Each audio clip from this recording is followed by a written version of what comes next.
So, may changes sa task po ngayon which is yung 1/8 po natin is may kailangan kayong makuha bukod sa pagla-live ninyo ng 1 hour solo live and 2 hours on party on mic.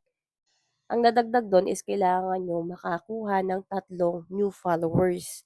At ang isa pa dun, yung hot ticket. Which is yung hot ticket guys, is libre lamang po natin 'to nakukuha sa may daily po natin.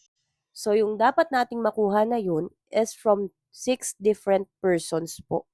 So dito, siyempre kung may mga friends kayo, makipagpalitan kayo ng hot ticket. And ang hot ticket, kapag meron po kayo na ganyan, may makikita kayo sa inyong backpack. Which is kapag kinlik nyo po yung gift, may makikita kayong backpack doon. So, doon nyo siya makikita. At nag-expired po ito ha.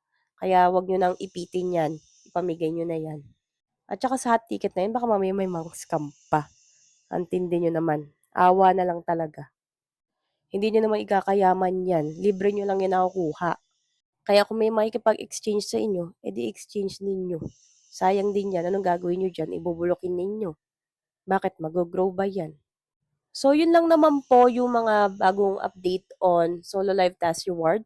For those people that experiencing that their live task reward was 180, ito lang masasabi ko sa inyo, kailangan nyo maka-gain po ng gems. Kailangan nyo maka-earn para makita nyo po ng normal yung tasking which is 1/8.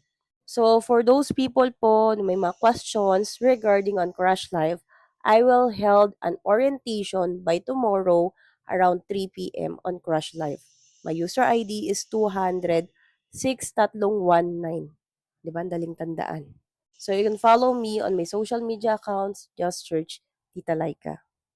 So, kung may mga katanungan kayo regarding on the application, don't hesitate to drop your comments and isa-isa nating sasagutin yan if I still have time like that. Kasi may ginagawa pa rin akong vlog na nakaraan ko pa to sinasabi sa inyo. Hanggang ngayon, hindi ko pa matapos-tapos.